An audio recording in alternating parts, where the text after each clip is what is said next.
Hello, everyone, and welcome back to the State of the Arc podcast. My name is Mike. My name's Kaysen. And I'm Sam. Sam, welcome back from GamesAsLit. You want to introduce your channel for a second? Let people know what you do? Yeah, sure. I go by the moniker The Game Professor. I run a channel on YouTube called GamesAsLit 101, which does reviews and stuff, but kind of the main attraction is big old long deep dives into video game stories and how they're told in this interactive medium. So yeah. I'm going to pull up your channel real quick and put it into the chat so that people can find it right here. If you search GamesAsLit 101 on YouTube, it'll come up pretty quick. Here you go, chat. That'll also be in the description of the video on YouTube when it goes up, and of course in the audio-only versions too, in the description. So check out his channel if you're into storytelling in video games, which a lot of you should be, since that's what we talk about mostly here as well. So there wasn't a whole lot of news this week, fellas. Nope. The post E3 drought is in full effect. Really, the only thing that I saw that caught my attention was this remake of Harvest Moon: Friends of Mineral Town, which was, I think, the Game Boy Advance Harvest Moon game. Yeah. Kaysen and I were big Harvest Moon fans, especially Harvest Moon 64. They don't call it that anymore. They call it Story of Seasons now. So, which is so weird because they are still making Harvest Moon games. Yes. They're still doing Harvest Moon. It's just called... Well, this is called Story Seasons, then their other one's called Harvest Moon. Right. Yeah, exactly. It's weird. It's very confusing as to, like, what is the deal with the licensing. I'm going to put it on the screen real quick, though. Yeah. But I don't know, like, when we moved into the GameCube era, where did you sent me here it is. Okay, sorry about that. Let me get it on the screen. Oh, the trailer, the Japanese one. Yeah, the trailer.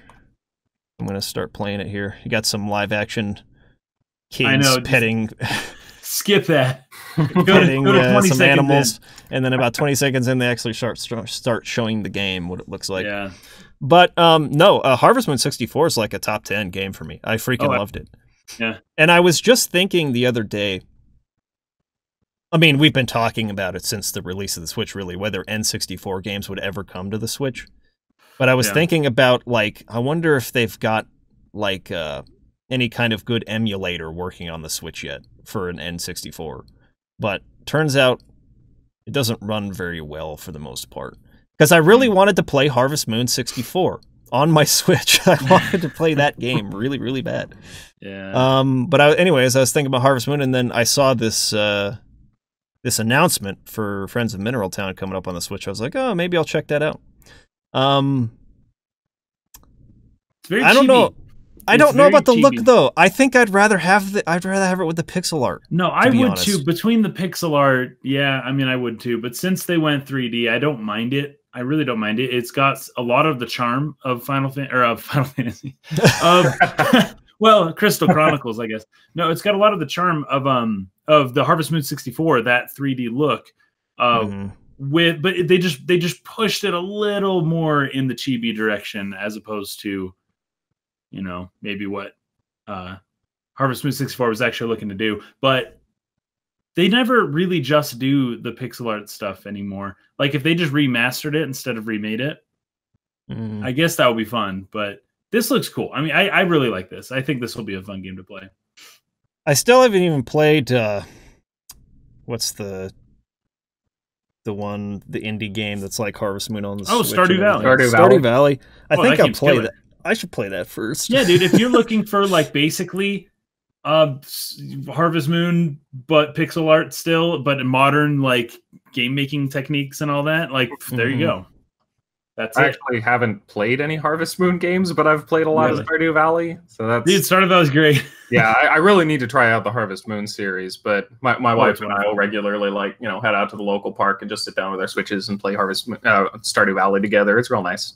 It's fun to play. I played it with my wife too. It's fun to play, like, with somebody else. Although I haven't played it since they released the co-op thing. Wait. How do you play it with someone else? It's just someone hosts a world. Like in my case, my wife, you know, made a world on her Switch, and so she'll host it, and then if I'm in range, I'll join it, and then the two of us just kind of simultaneously are in the world together. And well, it's like Animal Crossing in that. So it's like a local co-op thing? Yeah.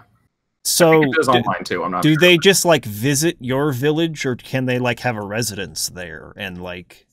Yeah, it's I don't know. Oh man, it's been a little while since we did it. I'm pretty sure I have my own place.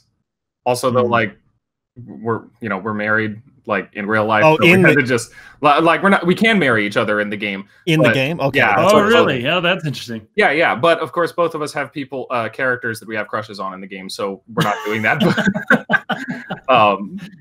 But yeah. So you just kind of, I guess it's technically her. Like she could play it without me, but we don't. So it's kind of like Minecraft's multiplayer. Uvej is saying the farm is shared. They keep NPC relations separate.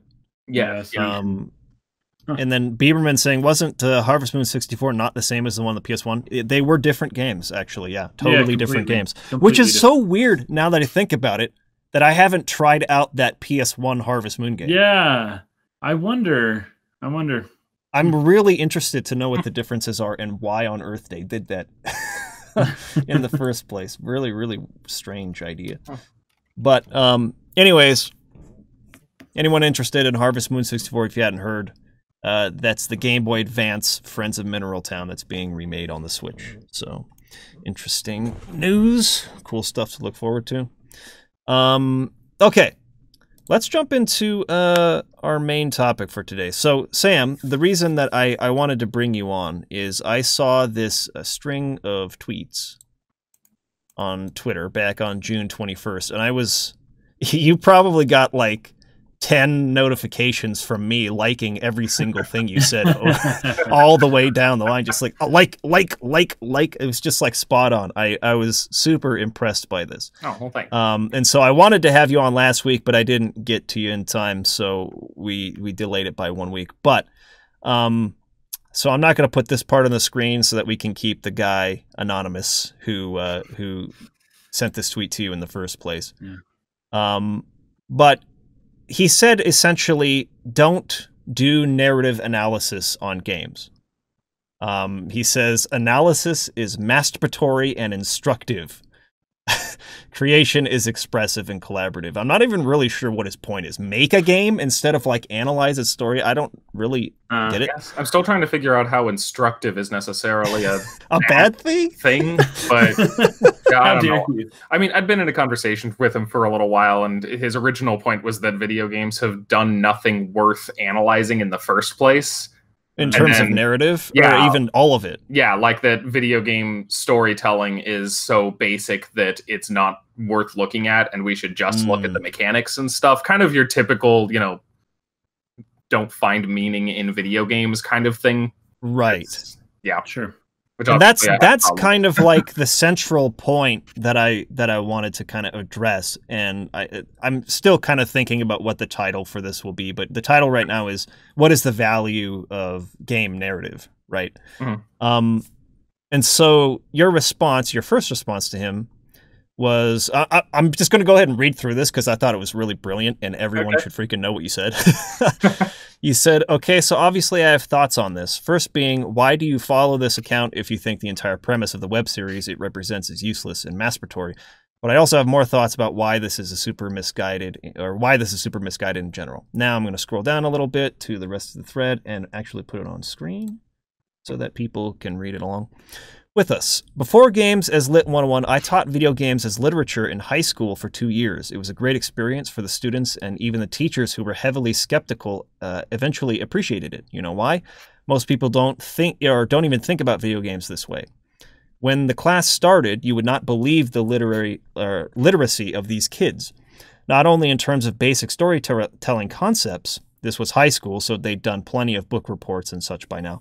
But they couldn't even process the narrative elements of the games. We'd spend weeks talking about storytelling as they played through the game. Then I'd give them a prompt that specifically asked questions about the story and how the game told it. And the essay I'd get was basically a game review that barely mentioned the story at all. These kids had been trained to think of video games only as silly wastes of time for their enjoyment, and as a result were literally unable to process the most basic narrative presence in the games they played. They experienced these stories and learned nothing from them. Seeing this improve over the school year was one of the most fulfilling things in my life. They went from complaining about glitches and how old the graphics were to contemplating what the stories meant and how their interactions helped communicate that meaning. Later in the school year, the aforementioned cynical teachers were telling me about how much more engaged and observant students were in English literature classes. Teaching them with things they enjoyed was working better than classic short stories and Newbery books. Video games are going to waste, not because they're not good enough, but because most players are literally trained not to see value in them, taught not to think too hard about them. And in recent years, sects of the gaming community itself have fiercely promoted that mindset. I reject that. I think it's extremely important that people understand and learn from stories, whether they're in a book, a movie, a song, a television show, an audio drama, a comic book, or a video game. That it's not useless, or that is not useless or masturbatory. It's vital. Frankly, no video game is worthy of analysis. Is shockingly pretentious, or is a shockingly pretentious way of to dodge that issue. Not to mention insulting to all the creators who work so hard to tell worthwhile interactive stories in this industry. So I thought that was a brilliant response. Like I said, I was just like liking every single one of those. And I was fascinated by this idea of teaching a literature class using game narrative. So I wanted to talk to you about your experience, maybe just going more into depth on how this experience, which you described as one of the most fulfilling things you've ever done in your life, and the way it changed the way these students were able to sort of like give value to game narrative. But also, I guess where we should start first, like, how did you even get that set up? How did you get that approved from like the board? I would think that would be really hard to sell. Basically, I got kind of lucky and had a few things in my favor.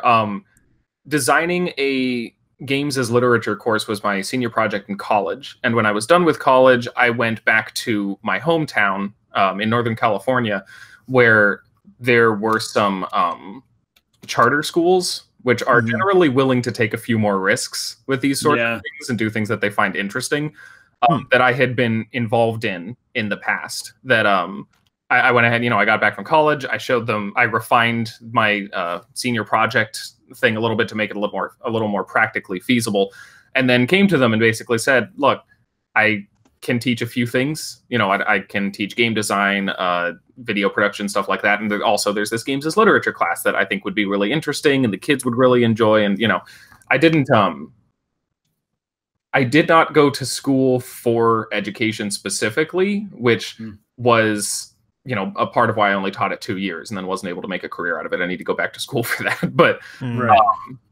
But it did mean that, anything that I would teach didn't have the pressure of being something that had to be like, fitted to a national or statewide standard or anything like that.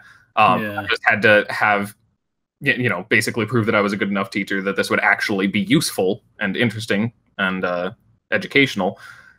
And then, so did it count as like an elective? Essentially, yeah. Okay. It wasn't like they couldn't take it to fulfill their English requirement for that literature.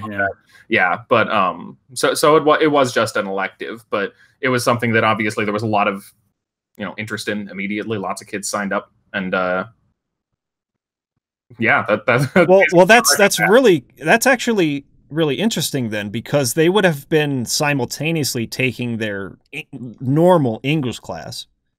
And you're saying that like those teachers, those instructors were saying that because of your class, they were more observant, more interested in really analyzing storytelling in those classes. Why do you think that is?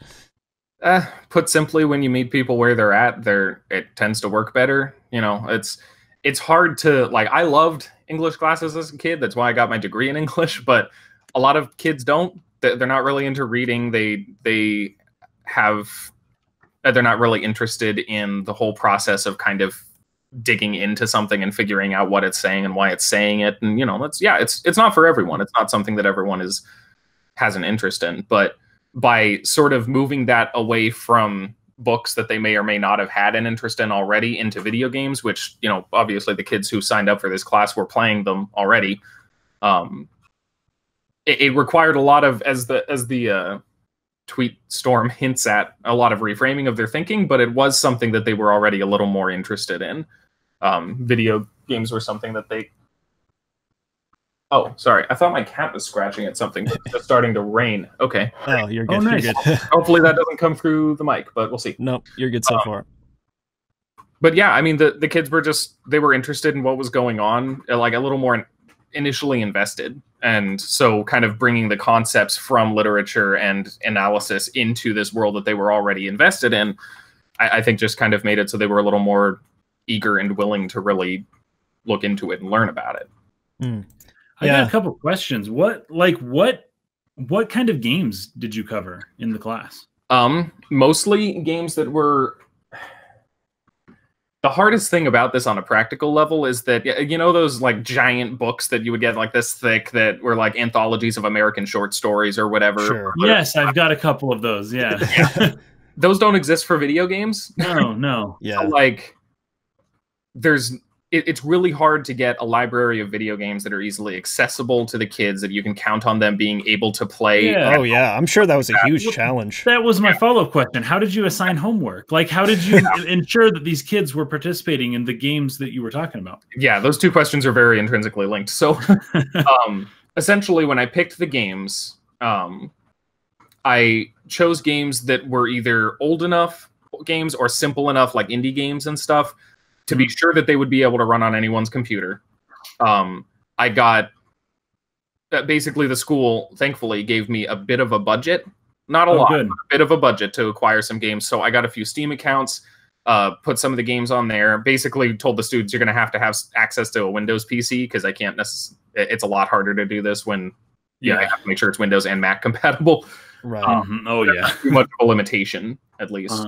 And then they also gave me enough of a budget that I was able to pick up some cheap physical copies of some of the games for like PS2, GameCube, Xbox, you know, for whatever. Because by that point, we were well in the PS3, Xbox 360 era, but, you know, those consoles were still able to play those games. So I, for the most part, the PS3 being somewhat of an exception. But so yeah, I got a few of those and put them in the library.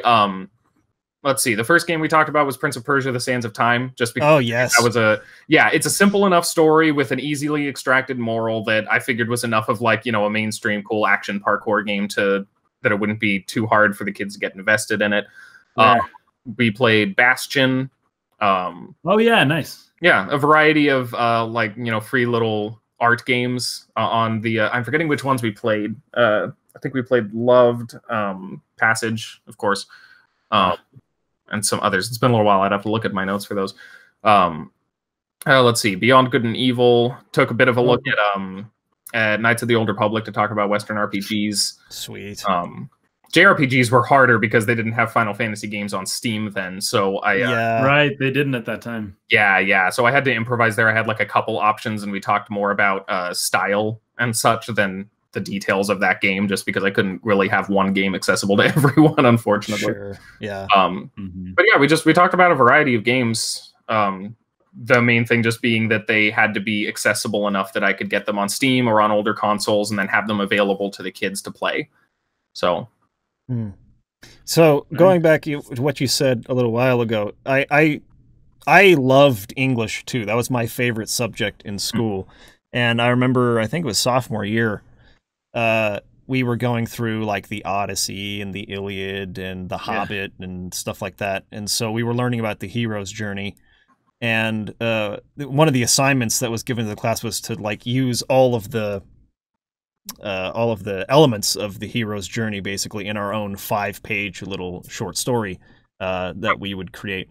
And I just loved it. I was like, I went all in. I wrote like 120 pages, and like I'm still working on that story all the way till today. But I remember how much complaining there was in the class. Like everyone was like, "Oh man, like I don't want to do this," and like we were, you know, sharing and proofreading each other's stuff, and I just could tell like nobody's hearts was into it except for me, and people just really weren't like getting into it. And I think you're right to say that like the insistence on using classic literature, I mean, as much as like I think people should be familiar with those stories and with the way that the stories are told, the elements, how it's being done, the techniques there. It might be better to use something a little bit more modern and outside of just literature, using video games or maybe movies or something like that to like get kids interested in the idea of breaking down a story and understanding how it's being told, and then sort of like trying to bring in like the more of the classic literature into it. So what was that process like for you? Because you said at the start they were really, really bad at it. They were giving you game reviews, but then like how long did that take before they started to really like become passionate, get invested in the storytelling aspect? Well, it was different for every student, of course. I did have, a couple kind of star pupils that caught on right off the bat, gave me good essays right from the get-go. But most of them, it was harder. Like, literally one of the most discussed elements of Prince of Persia, right after we played that, was how it was annoying that Farah sometimes shot you with a bow, and she wasn't supposed to. Like, it went on and on about that, and I'm just sitting up at the front like, what? Okay, yes. But guys, that's not what we're here to talk about. It was just,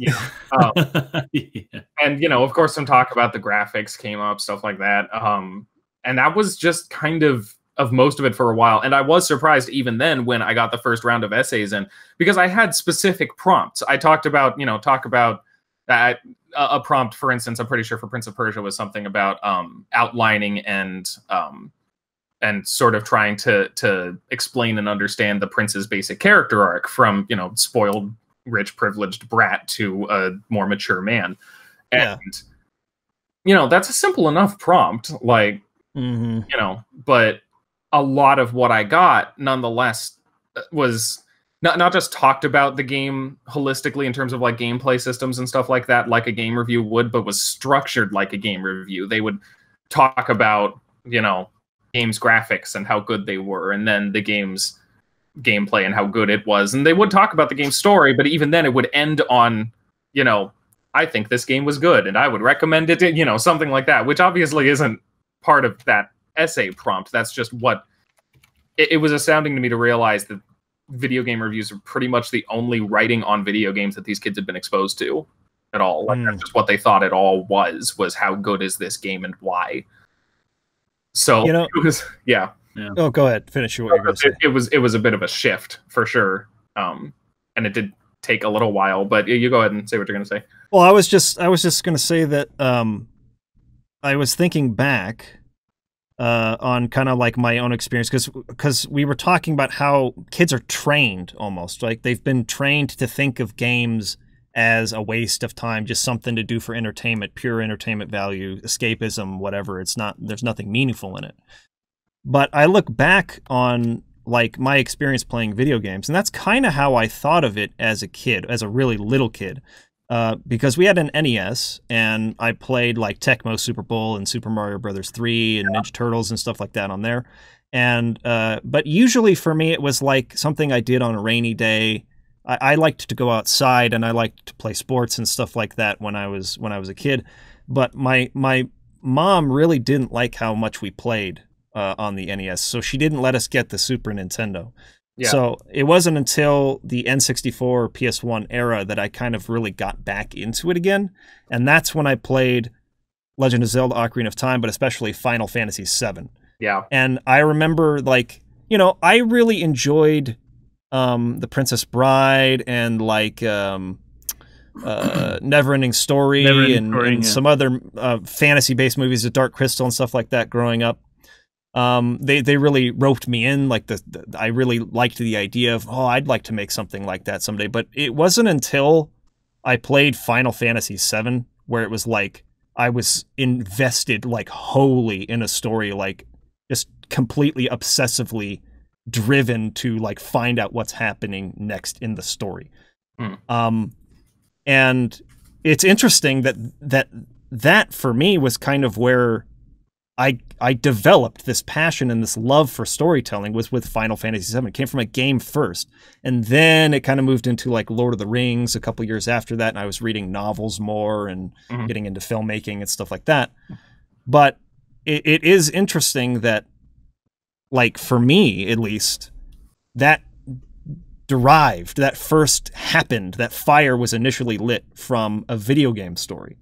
Yeah. So is that something that is true for you as well, or is that something that maybe some of the staff came around on later?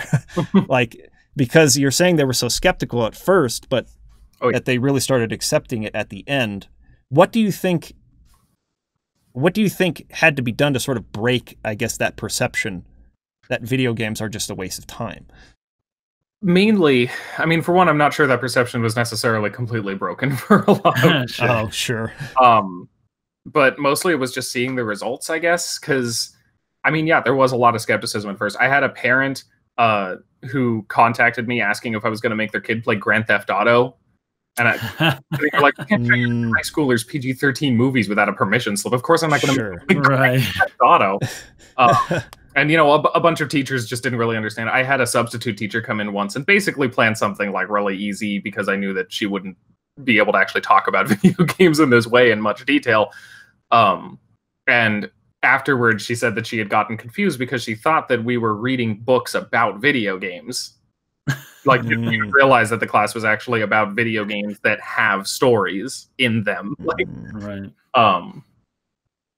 so yeah, there was a lot of coming around to do, and I think that a lot of what did it was specifically for the teachers that were teaching literature classes, is that, as has been mentioned, like, they noticed that the kids in my class had, over the course of the school year, taken a significantly higher interest in their literature class, which that observation wasn't without its own patronizing elements. If I remember right, the word they used was real literature for what the kids are interested in their classes now. So, you know, I'll take what I can get. Like, it had just become clear to them, I guess, that whatever was the deal with this weird video game story class, it was making their kids more interested in and better at the elements of literary criticism and narrative analysis that they were trying to teach them in their class. And, you know, I don't know if any of the teachers particularly evolved past that point, but hey, it's a step forward. Yeah, I mean, you know, it's something in any case. Right. You got to take your victories, as small as they are, where you find them. Yeah. You know, one of the funny things that, as I hear you talking specifically about, like, teachers and teaching, I used to work at a lot of elementary schools, and I actually substitute taught for, like, a Spanish teacher once for, like, 2nd grade. Anyways, it was really fun. But like, as far as, like, teaching and getting good at teaching and, like, pedagogy and, like, methods of teaching, gamification is one of the best things that you can do to help your kids learn, right? And it's so funny how adverse people are to video games. But then in class, they do things like gamify, they do activities, they try and make things fun. They have students role play, like reading a script back and forth for, like, a play. Like, I remember we did that with Shakespeare or with The Crucible. Every kid was assigned, like, a role, and you'd say this and you're the narrator, or like, you sing songs, or you're always trying to seek some kind of interactivity with your students, right?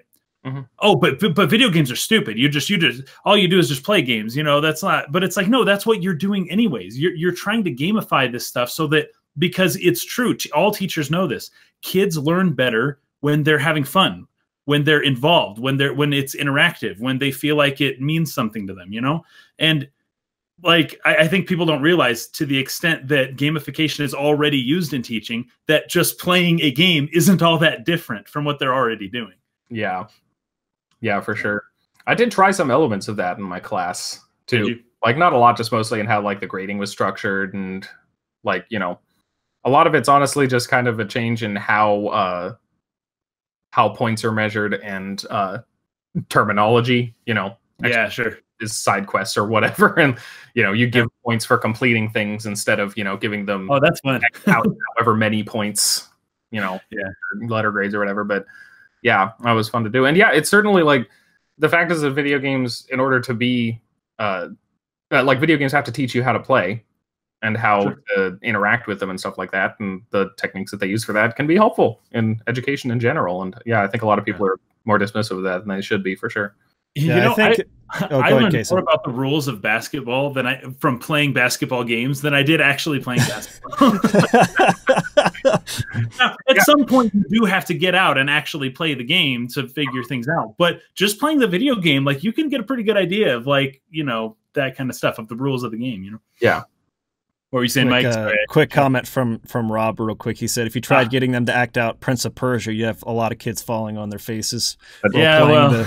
The parkour and wall running and gymnastics and stuff. That would have. I want to point out one thing also, because you talked about that assignment that you did of using the hero's journey stuff for your own story. Mm-hmm. Oh yeah, I did something sort of similar with that. I mean, not super similar, I guess, but it just reminded me of another game that I'd include, which I'd forgotten about. We talked about emergent narrative, and the kids played Minecraft. Which, of course, most of the kids were already playing Minecraft. This was 13 or whatever. Everyone was playing Minecraft. Exactly. But what I had them do, because we were talking about how a video game can, instead of tell a story, facilitate a story to be created through your actions. And so I had them play Minecraft for a bit and then turn what happened in their gameplay into a story. Exactly.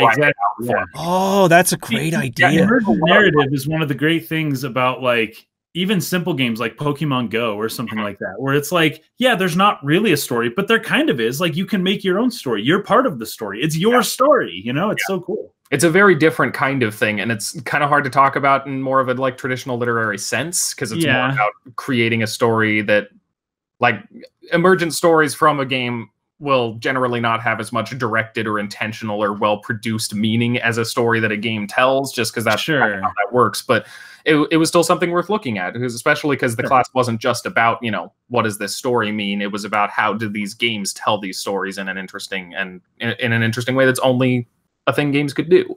Right. So, so it was a lot of fun to do that and kind of see what people did. I had one student write up this whole story about how she, like, had a sheep that she kind of accepted as her pet, and then lost it in a cave and went to find it. So, that's awesome. It was a lot of you can derive some really deep meaning from that, you know? You certainly can, yeah.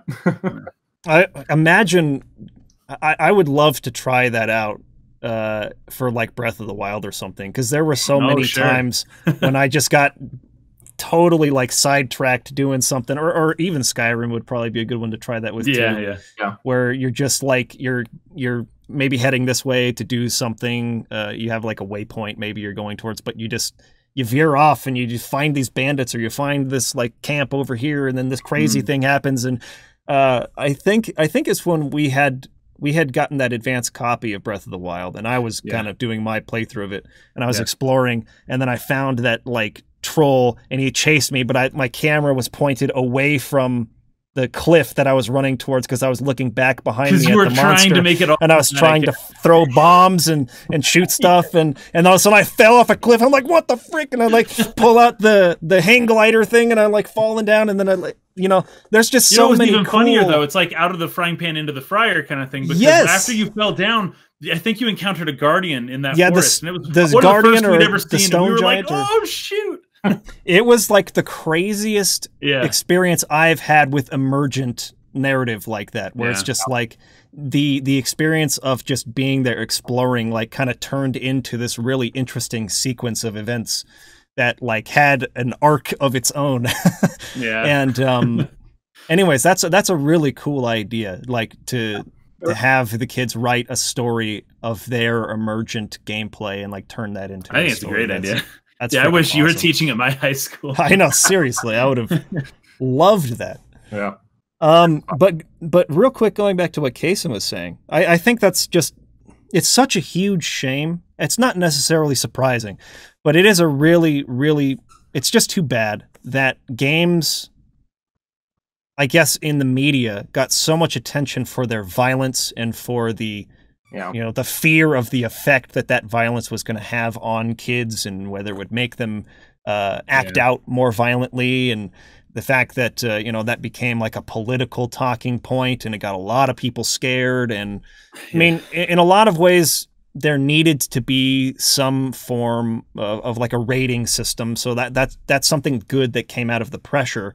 Yeah. But I think that overall, I mean, I grew up with that stigma, like thinking that, you know, my parents told me that, like, you should be doing this instead. This is not a good use of your time. Sure. And it's like, you only do this if you can't have something else more productive to do, right? If there's really nothing else to do. Sure. Sometimes my mom would see me too. playing. Yeah, sometimes my mom would see me playing a game and she would try to, like, give me a chore to do instead, you know, like, Yeah. go do something else, anything else. Don't sit in front of the TV like that.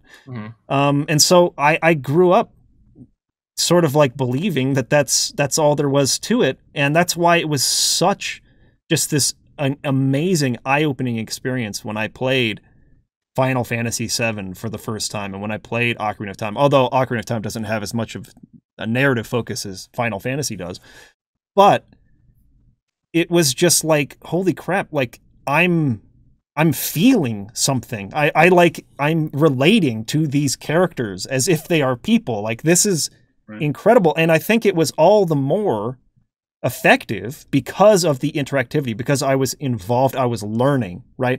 And the fact that that has not made its way more into schools and into curriculum, like using video games, the tutorial sort of like process to teach kids about grammar, to teach kids about all of these other things. Like, I don't understand. Well, I do understand why, but at the same time, I don't, because to me, it would be so much more effective to help it stick in the brain if you're interacting, if you're doing something engaging and fun while you're learning the curriculum or the principle or whatever it might be. Yeah. Like, you know, like a more advanced math blaster, you know, for like algebra, not for algebra, for more advanced mathematics would have been awesome for me, because I really struggled with math. Well, you know, that's something sort of about, what do you call it? Like with Breath of the Wild, how they had their, like, the physics engine. Well, any game with the physics engine, I guess. But I think with Breath of the Wild, what did they call it? What is it when you freeze an object in time and you're hitting it and you're building up? Yeah. Like, kinetic energy. Yeah.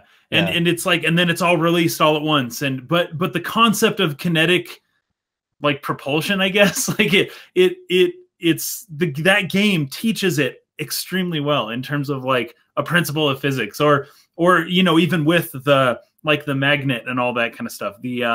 Anyway, some of the stuff that you can do in Breath of the Wild, I think, is like on the level of like teaching physics with like a hands-on way, in a way that hands-on you just can't have. I remember having that explained to me. Like, I know, like, kinetic energy had been explained to me when I was in high school. I don't freaking know what it was, but you play Breath of the Wild and it's like, oh, it makes sense. You're building up the force and it all just kind of goes, and oh, sweet. Yeah. So there's like this, there's like stored energy and it's just waiting to be released. Potential energy versus... Yeah, potential energy, yeah. I played games that tried to do stuff like that, you know, way back in the day, but unfortunately edutainment games aren't as popular as they used to be. They don't super exist now, which I think is kind of sad. But well, didn't Prince of Persia have that Egypt one where they no, not Prince of Persia, Assassin's Creed? Yeah, they made some Egypt pyramid thing that was meant for educational purposes. I don't know how successful that was, though. In Assassin's Creed Origins, where you could just explore and find out about all this stuff instead of, you know, playing Assassin's Creed. And was cool. Things like that would be so perfect for a classroom, but was, I don't know, I've never really heard anywhere that was ever actually used. That's such a good point, because like, but I don't know. I haven't played the more recent Assassin's Creed games. They kind of got old for me. But I do remember that when I was really into the series, I was researching the historical figures. I was actually getting interested in the time period. And, like, imagine if they did, I don't know, I'm trying to think of, like, my sophomore social studies class, which I think was world history. And like they went over like the Edo period in Japan, and some other things. But like, imagine instead of reading that in a textbook with some, I don't know, tiny little art sort of like inserted in there, if you had something interactive, you could like walk through Edo.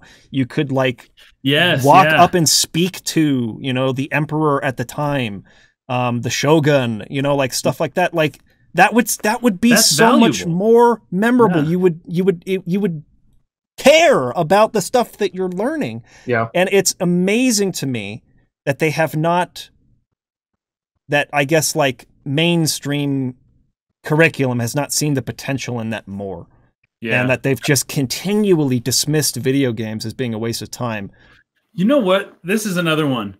How often have you seen this tweet? It's probably more of a couple years ago than now, but people saying, I have a PhD in physics and Kerbal Space Program. I learned more through Kerbal Space Program than I did my entire schooling for physics. Yes, exactly. Like, there's something about doing that you learn better, and there's something about video games that let you do things you can't normally do. And like just those two things being put together is like unbelievably valuable. But nobody's ever going to get hired as a physicist based on the fact that they play Kerbal Space Program. Yeah, for sure. I have seen some people try and include stuff like that. Like oh gosh, I think it was at PAX when I went, which I forget exactly when that was. It was like 2013 or something. But there was someone there talking about how if they're hiring for a leadership position and someone puts their position as a leader of a World of Warcraft guild on their resume, they will actually consider that because they know how much actual like leadership skill it takes. Well, to yeah, sure. And like that's a huge competitive game. You really do actually have to have leadership skills to do something like that. Yeah. And that's like all of this, you know, really just comes down to the spirit of what I was trying to say in those tweets and stuff. Like there's this, the thing is that we're taught to see value in books, like from a young age, whether we enjoy the classes or not, whether we really learn from them or not, we're still taught that these things are valuable, and we're taught why, and we're taught how to look and see what value they have. And books are really the only thing that we've done that with, a bit from movies for sure, like enough that we can still recognize what a movie is saying more often than not, but still mostly just books. And books are great. I love books. I loved books before I ever found out that video games could tell stories, but I think that it's really tragic that they're, for some reason, the only things that we encourage people to learn from, and that in the case of video games, we so actively discourage that we actually tell kids like, hey, don't do that. It's useless. That doesn't contribute anything to your life. When it could, if you actually like helped them learn how to do that, or helped them know how to apply what they're learning about books or something to that. And to see that kind of attitude creep its way into video game communities also, I think is just something that I'm really kind of disappointed by, because the more we start looking at stories and looking at what video games mean, we of course have to consider like how they apply to the real world. And now when you look at a video game and say, oh hey, well this is talking about this political idea, the whole slew of people come in like, hey, stop talking about don't politicize our games, which is a strike, because a lot of literature tends to be political. That's why you get banned books and stuff like that. And I just think it's that we're like that we're at a point now where some people think that defending video games from the people who think that they're bad means trying to stop us from recognizing what they mean, or to stop game development giving them meaning. And that's, I don't know. That's a good point, actually. I hadn't thought of that. If we had been taught this from the beginning, that we could get something out of these games. But it'd be crazy, because I know that like books and movies have at times produced like political movements. I know that after the movie Braveheart came out, there was a big Scottish independence movement of like, or like people didn't really care about the Rwandan genocide until the movie Hotel Rwanda came out. And then it was like, oh, why didn't America intervene? And it's like, well, okay. And then it becomes this big deal, right? And but I have yet to see a video game other than like the whole like mass shooters play video games or whatever, like that zero to no connection that people think that they found. Other than that, I haven't seen any real politicization saying, oh, this game has created this political movement, I haven't been able to see any of it, but it's like the potential's there, and it's happened with other mediums, even like movies, which is a relatively new medium culturally. And, it's going to happen with video games at some point, but people have to not be afraid to put politically motivated content into their games. It does hurt your bottom line sometimes, though. I mean, you see that with other things like the NFL that had never really been political, and somehow it's sort of starting to get political, and it's causing loss of advertisers and viewership drops and all that kind of stuff. Like there is a balance to be played, but at the same time, there's also potential there for cultural movement, Yeah, and that's the thing, is I think that games could have that same kind of cultural relevance that other things do. I mean, that. So it's more of a good thing when okay, that's cool. I like that.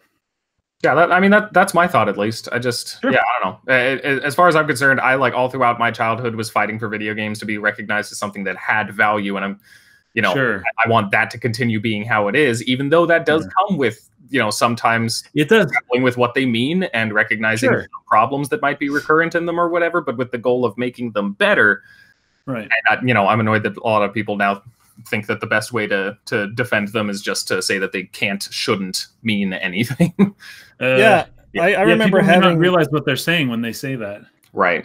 I remember having conversations with. I used to work at a GameStop, probably 7-8 years ago, something like that, and one of the assistant managers there, he and I would get into debates about this exact issue. Really, like he kind of embodies, I think, that idea that like games should just keep all that political stuff out of my games. I don't want deeper meaning. I just want to have fun.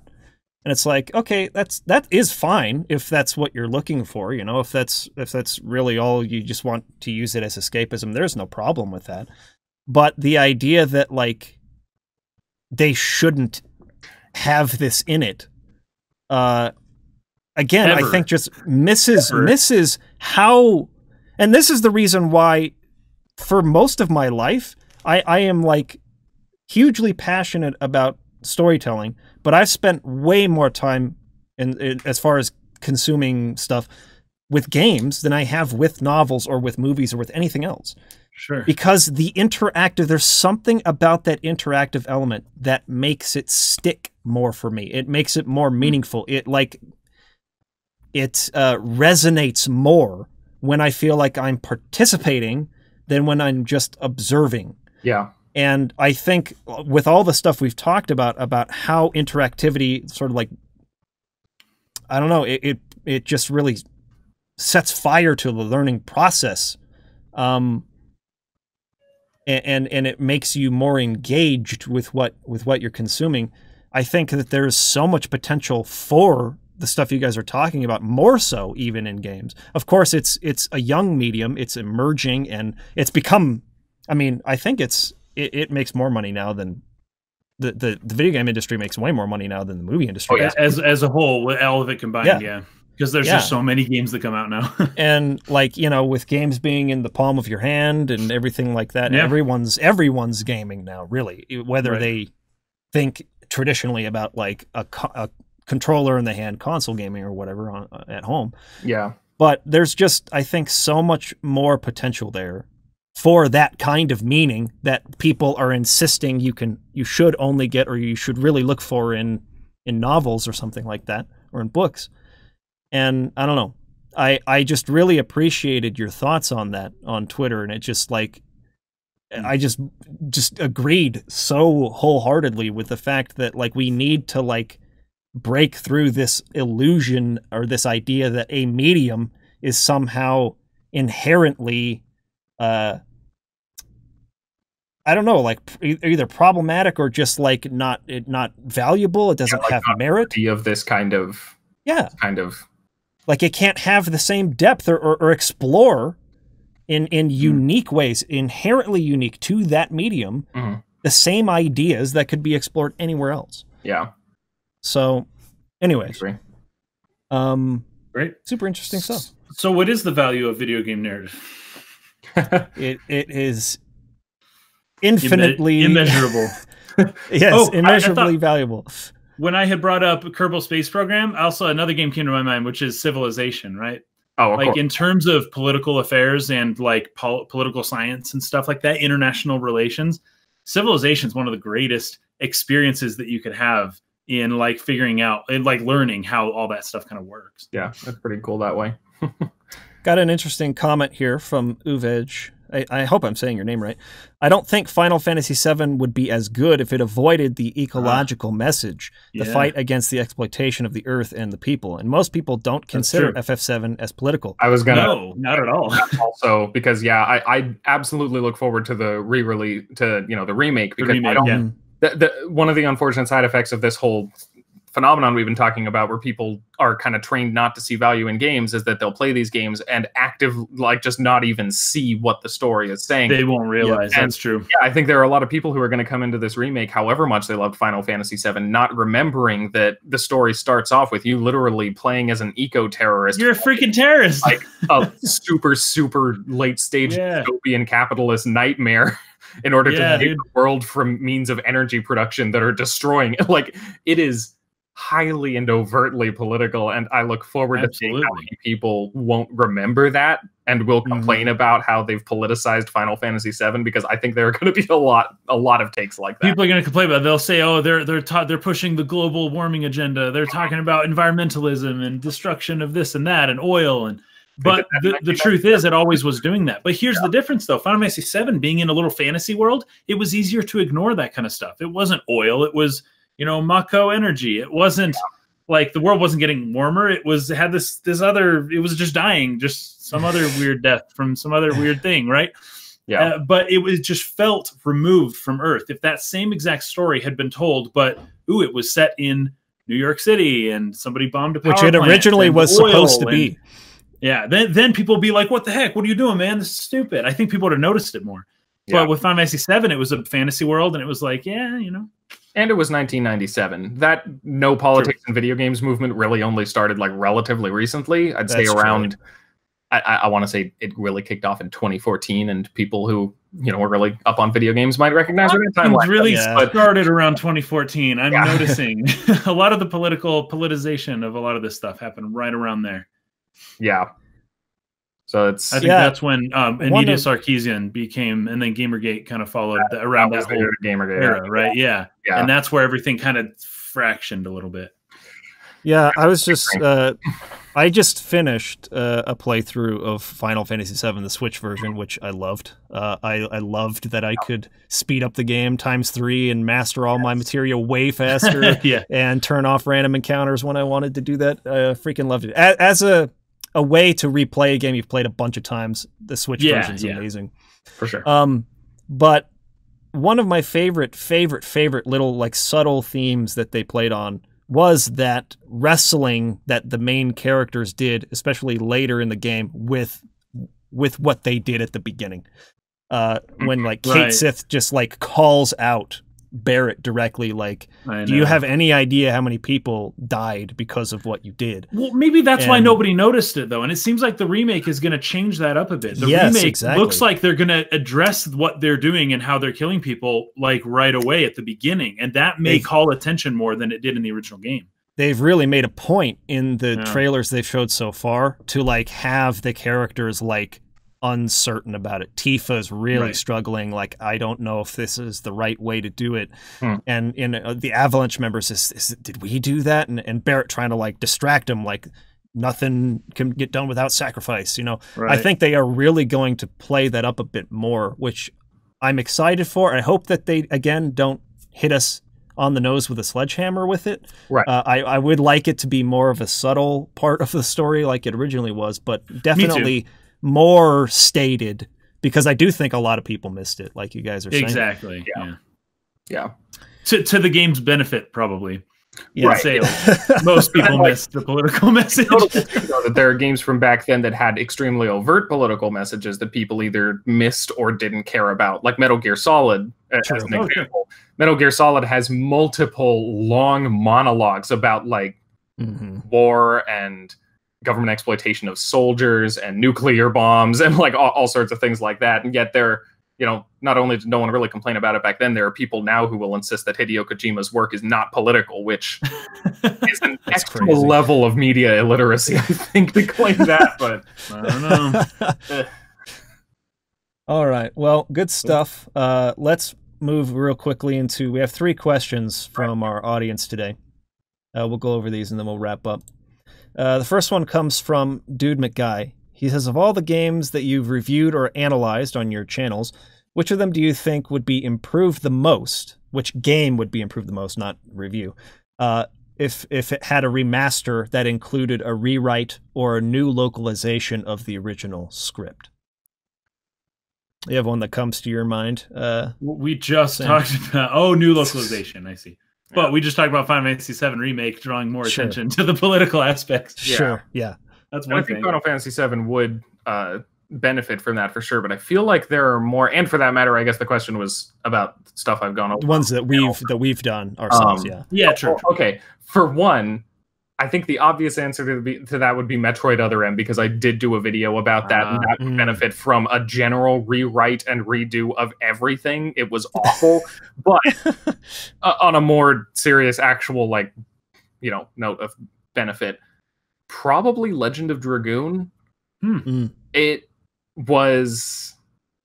I hadn't played it until I was asked to. I did not fall in love with it as much as some fans of the game, from back when it came out have, but I mean, it's got a lot of interesting things going for it, but I think it suffered from the same kinds of writing and localization issues that even more high-profile ones like Final Fantasy did at the time, and I think it would definitely benefit from improvement on that front. I'm sure there are a lot of games, especially like older Japanese games, that would benefit from a bit more emphasis on the writing and then just a better localization in general. But yeah, I think Dragoon, of the ones that I've talked about on my channel, would be the most drastically improved by by that process. Wasn't Dragoon the one where the guy's like, God, it's locked? Yep, we were losing it on a stream that we did of Legend of Dragoon. Like, dude, it's just it's the wording of it that made it feel kind of like whiny or complaining rather than like just a bit exasperated, like, it's locked, dang it. Like I kept it running. I occasionally like just took a picture of my my PS Vita screen while I was playing it and posted it to Twitter, like, this is a weird line. There was he like looks at a fireplace. If you try to select the fireplace, he says something like, "The fire puts me in the mood to do it," like with quotes around it, and I'm like, "Whoa, what did you do game?" They thought they were being subtle. I don't know. I guess I don't. For me, the answer is easily Xenogears. I need to play that. I haven't yet done a review for Suikoden 2. I'm still kind of playing through it right now, but I actually would give that as like a runner-up answer, because like, and I'll just quickly go through the Suikoden, but getting back to Xenogears. Suikoden 1 had a bit of a lighter tone. It like the tone really matched, I guess, like everything just felt right. It felt like a Saturday morning cartoon kind of thing. So like the weird line here or there, sort of like the problems with the localization from that time didn't really like stand out a lot to me in Suikoden 1, whereas in Suikoden 2 they were telling something a lot deeper. You could tell they were really going for something more dramatic, and so that kind of clash with I mean, there are lines. I started on my stream counting the number of exclamation marks that they were putting after certain things. They had some lines where guys were doing like 9 exclamation marks and just like really, really weird grammatical choices, word choice, just things not sounding very natural. So I think Suikoden 2 could really use an update in terms of its script. I think that for me really held it back, even more so than, I mean, because all these Japanese games struggled with that at the time. Final Fantasy VII did. And people like to point out, this guy are sick and things like that. But like, Final Fantasy VII was miles ahead of Suikoden 2 on that account. Yeah. Like, there are a lot more really weird, just grammatical errors and just like weird way of putting things. So that's one for sure. Dude McGuy, the way he put that in the chat there, that's almost exactly like what they would do in Suikoden 2 lines. So, but no, Xenogears for sure. Because like that is just a total, it messes with your head, and it's a very complex story, and it's very, I remember finishing the game and being like, I really don't know how I feel about this game. But then when I read Perfect Works, the ancillary sort of material that helps you like understand the timeline and all this stuff, it's like, this is the greatest freaking story ever. This is amazing. And I think people tend to, at least it's true for me, I can't speak for other people, but people tend to remember the game more fondly because when you've had time to chew on it and think about it and analyze it and look at all the references that Takahashi was using for it, the philosophy behind it. It's just like fascinating stuff. But like the game is a bit frustrating in terms of its word choice. But the problem is and Richard Honeywood, the guy who translated it, is amazingly talented. I mean, his work for Square has been great over the years. This was his very first project. He did it alone, and he did it in a couple of months. And his experience there made him go to the higher ups and be like, listen, this is not the way you should be doing it. We need this much time. We need this team assembled specifically for this, and this person needs to do this and this. And their localizations since that time have became much better. You think of Final Fantasy VIII afterwards, which was way improved over 7, and Final Fantasy IX, which was excellent. And beyond that, they've been really good. And it was from his hell of an experience on Xenogears that he basically established their rules for how they should be localizing games moving forward. And so I think Xenogears could really, really use an update in terms of a better localization, not only because of the fact that it was rushed, but because it's such a dense story to begin with, and it's hard to understand already. So having problems in the script to compound to that just leads to a lot of confusion. So yeah. I want to throw in real quick, because I'd forgotten about this, but I think in terms of like a complete overhaul, I guess this wasn't on my channel, that's why I didn't say it, but Final Fantasy II would be a good opportunity also, I think. Not 2 as in American 2 that's actually for actual Final Fantasy. It's like, if we're not just talking about localization, but also just general like redoing sort of in the way that the Final Fantasy VII remake is. Right. Like, Final Fantasy II has a pretty compelling start. Like, the idea of these 4 close friends, and then one of them gets separated and is basically the bad guy. And like, there's a lot of potential drama there, but this was an NES game and the second Final Fantasy game, and it delivers so poorly. It's one of my least favorite of the series. So I think that it would benefit from but yeah, anyway, that just popped into my mind. Yeah, FF2 is one of the most hated Final Fantasy games for sure. Yeah. But I really liked it, especially as an NES concept. Like, I thought it was a really nice step forward, narratively speaking, from the first game, which was already pretty like stand out for an NES game in terms of like its concept. It's definitely kind of ambitious for the time. I'll give it that. Absolutely. Okay. Kason, I only ever reviewed games that were really well translated. Sorry, older Nintendo games, and then Kingdom Hearts was actually well localized, I think. So. Oh yeah. What Disney localized Kingdom Hearts, and then Nintendo's always been good with localization. So. Yeah. That's all on that. Okay. Paradise asks our next question. From the list of games you've previously reviewed, has your opinion on any of these video games changed since you finished your reviews? What are a couple, if any, and are there plans to update or re-review any of those that you've reviewed before? I guess I'll start. I think I've said this before, but I'm going to be re-releasing my entire Final Fantasy series all at once. Oh. When that's going to happen, I have no idea. But there's a lot of areas where it was like there are new interviews that have come out. They have elucidated more on certain points. Some of my information is actually not correct. Dated. Yeah, it's dated information. And on top of that, the style, my way of approaching them has changed so much over like 10 years since I started doing it, that I want to unify them a lot more and make them feel like more of like a legitimate series.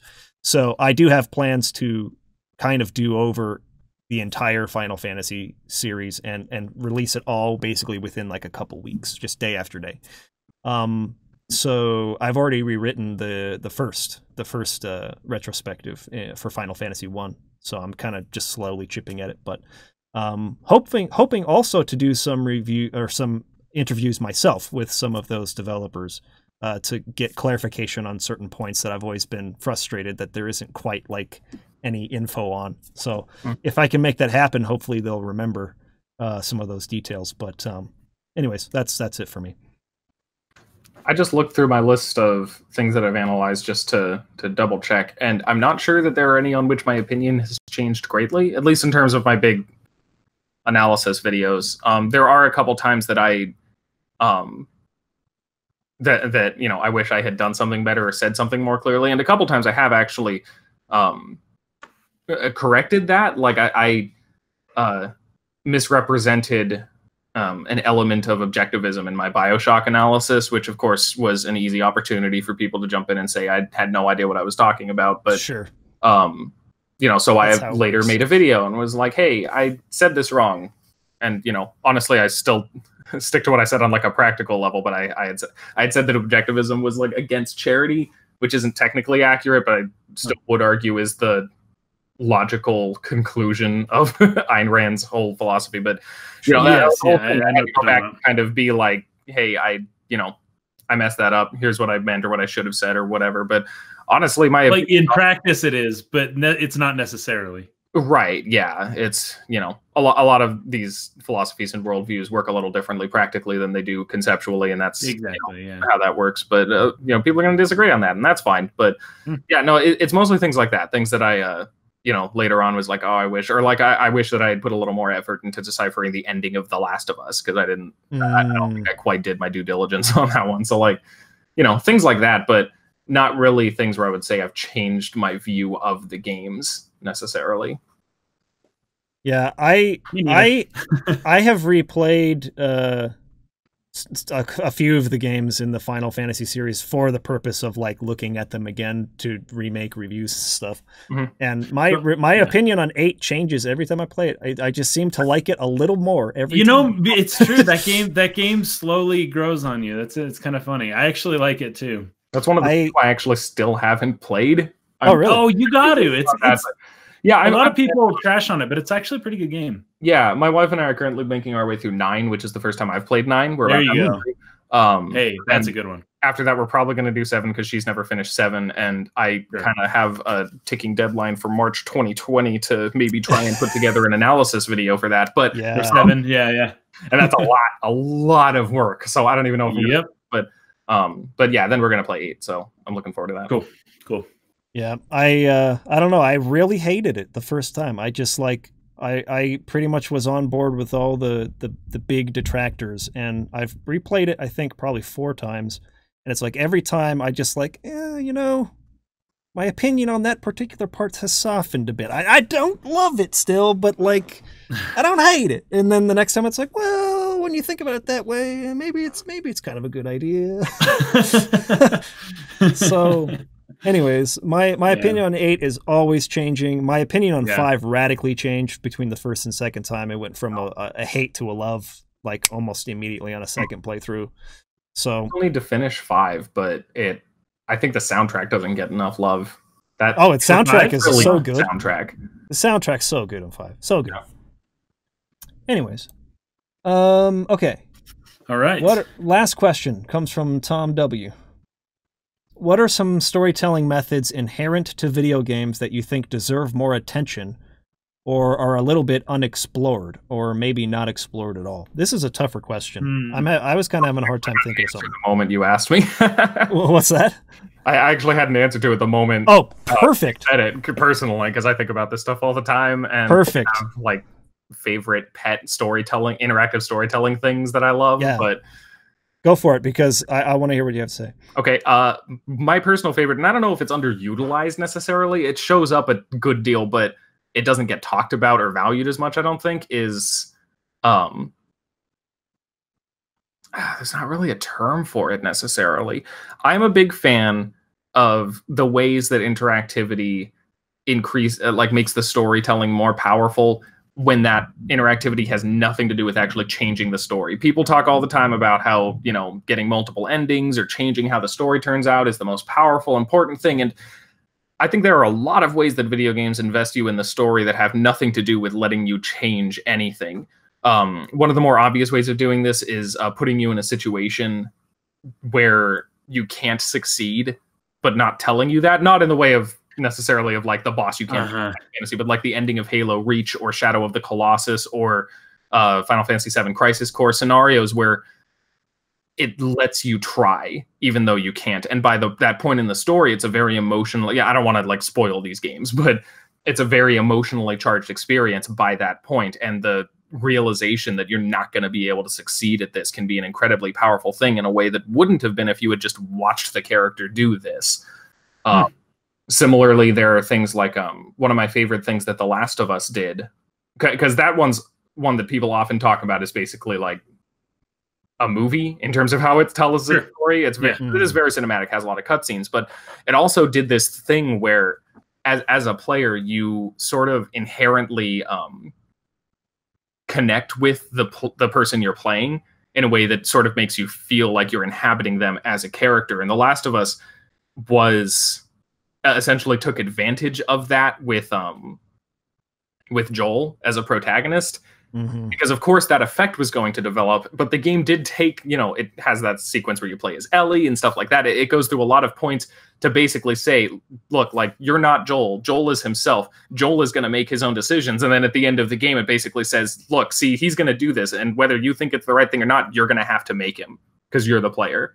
And there's a lot more emotional power there because of that. You're not changing anything. The game is still just leading you through what you are supposed to do, but it's more powerful there just as a result of that. There are a lot of other scenarios too I love where you do something that you don't want to, that's wrong or bad. Shadow of the Colossus being another example there. Splinter Cell Call Conviction. of Duty had a moment like that a few years back. Yeah, it's Call of Duty Modern Warfare 2, right? The airport. Modern Warfare 2, I think, where you go to the airport. Yeah. And see, when that sort of thing is done well, I love that too. Just there are a lot of scenarios, I think, where video games increase how powerful the storytelling is by making you do something, by not allowing you to have, or even by having you make a choice and have it not mean anything in a way that still does mean something. I just think that we don't talk enough about the ways that video games involve you, the player, in the story without giving you control over it. And I like that answer, and just, I guess, to iterate on it, not being afraid to make the players uncomfortable for the thematic purpose, right? Like making them do something, like you said, they don't want to do, but of course, for the reason of pointing to what the message is, what the theme is, what you're trying to say with it, to say something about the morality of the situation or whatever it might be, or does it require a sacrifice, to really make you think about it. I think, again, we've been talking about how the interactive nature, how you get more invested when you feel like you're participating. Moments like that, when you're like, oh, I don't feel good about this, I do think that could be used more. But maybe to Kaysen's earlier point as well, there's a lot of fear that takes courage to do, because this is an audience. These are people who are maybe looking for escapism, or maybe who don't look at video games as some way to dive into philosophy or whatever it might be. And it can be really hard, especially for bigger studios. This is probably something that's more easily handled in the indie sphere. I think maybe if Papers, Please, comes to mind, where it's like, oh, this is a really, really like tough thing to make a call on. I don't know what's right. But making the player uncomfortable, I think, is a good answer. Like, Orwell did that really well too, I think, on the topic of indie games. I just played that recently. It did this whole thing where, like, it sort of makes you feel like you're doing the right thing by being part of this surveillance state, because you're actually legit saving lives and stuff like that, even though, like, it's not. And you know that it has consequences for you, but it involves you in it so much that it kind of shows how much that kind of thing can suck you in. It's interesting stuff. Yeah. I think talking about Last of Us as well, it's really funny because I think some people have gotten the idea that I don't like the Uncharted series, and that's not true. I really, really like the Uncharted series. I had a ton of fun playing through them. But there's no doubt for me that there is a strong disconnect, a dissonance between what you do when you're playing the game and what the story is really about. And that is something that The Last of Us does really well. And maybe my answer sort of like leans into that a bit, is that, like, the violence of The Last of Us and the heaviness of it directly ties you into the state of mind of Joel, the character, right? Like the choices he makes in that story and where it ends up at the end is all very congruent with who you have been playing as the whole time. Like, this is who the guy is. You've seen it. You've been doing it the whole game. And it's so strongly connected to the theme. And whereas Uncharted, like, that's not who Nate Drake is. Right? But when I'm playing the game, that's who he is. He's like freaking massacring hundreds, if not thousands of people. But he's not that guy like Joel is. And so that's why The Last of Us really stuck with me better as a way for the story and the game to really, the gameplay and the story to come together and to support each other. Yeah.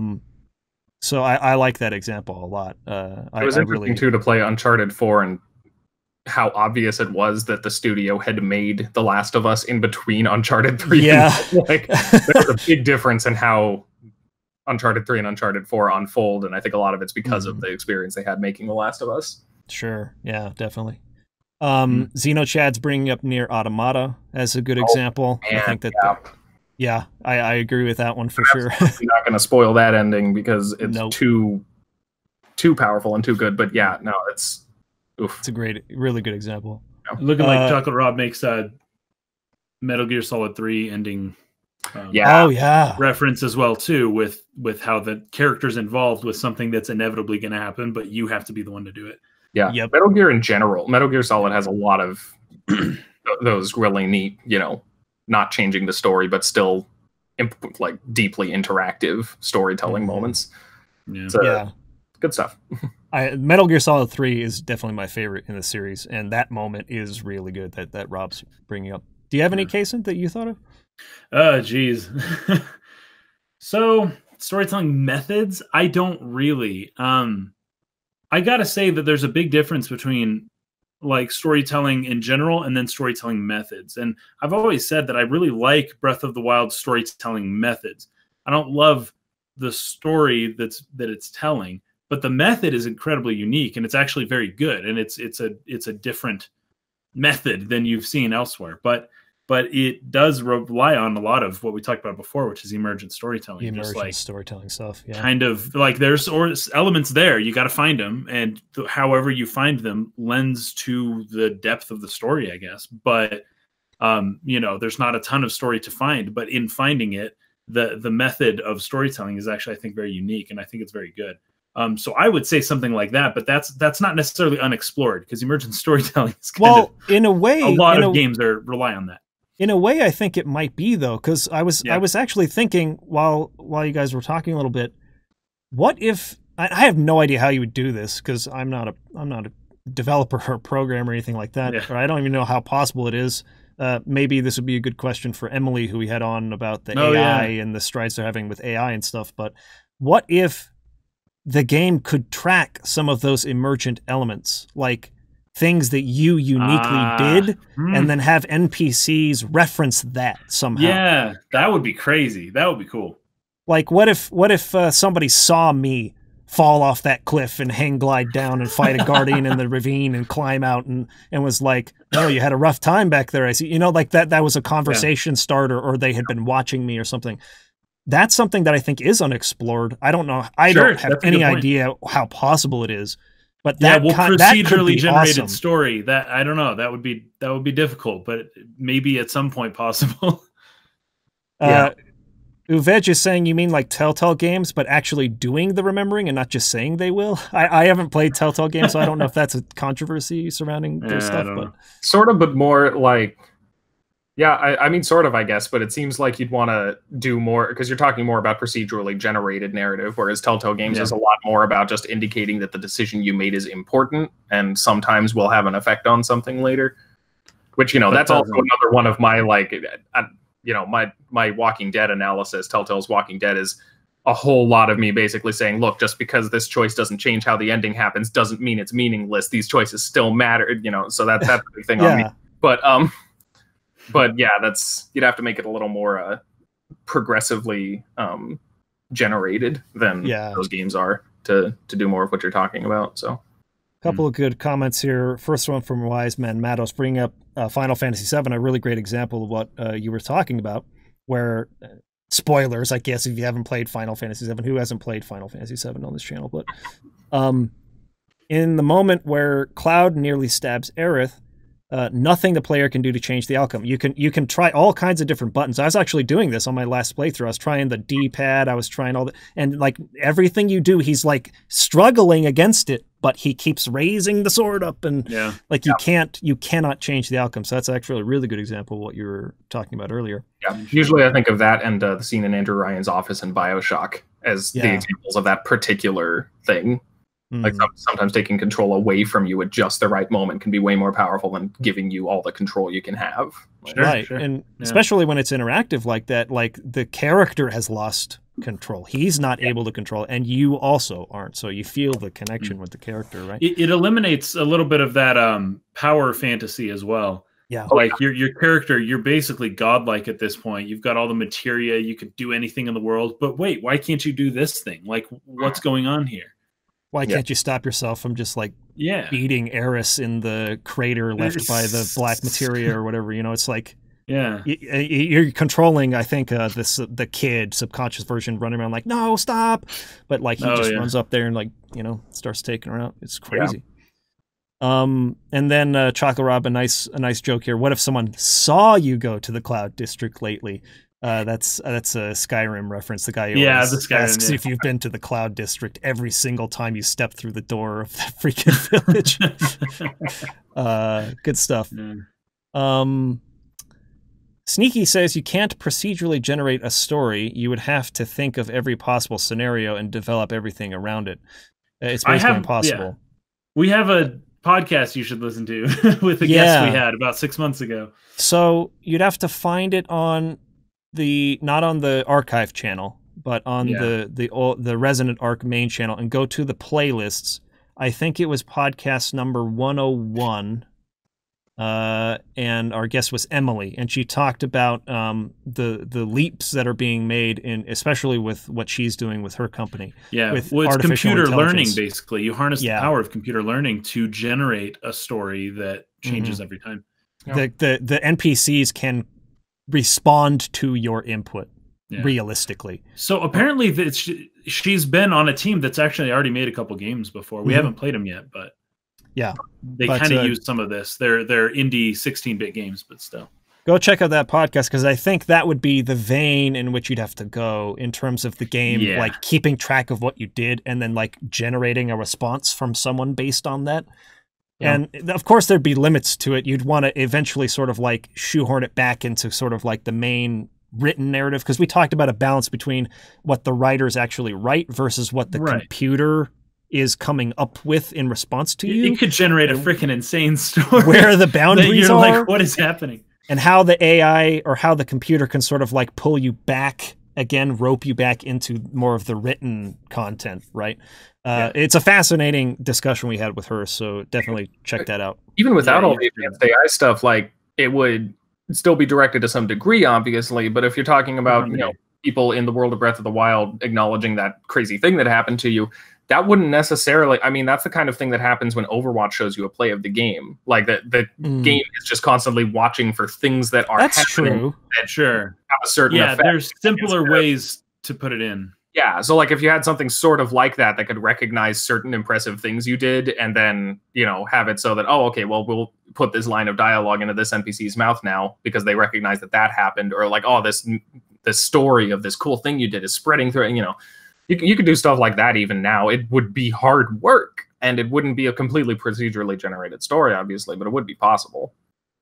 Yeah. All right. Well, I think that's it, everybody. We've reached the end of our topics for today. Thanks for watching. And Sam, thanks for coming on. This is a good discussion. Yeah, it was fun. Happy to be here again. It's always fun. Check out GamesAsLit on YouTube. I have the link right here for you guys in chat. Bam, there you go. I'd recommend just find a game I've done one of the long analysis videos on, preferably newer, but Right. start there. I did a 6-video episode series on The World Ends With You recently. If you like that game, that might be the starting point. That was the Switch. Did you look at the Switch version for that, or the DS version? The DS, but I always do the original nice. stuff in terms of what I'm actually analyzing. But of course, I did get the Switch version because I love that game to bits. So yeah. Nice. So go check out his channel, subscribe. It's all great stuff, and thanks for watching, everybody. We'll see you again next week. Have a great Sunday, and peace out. Peace. Bye.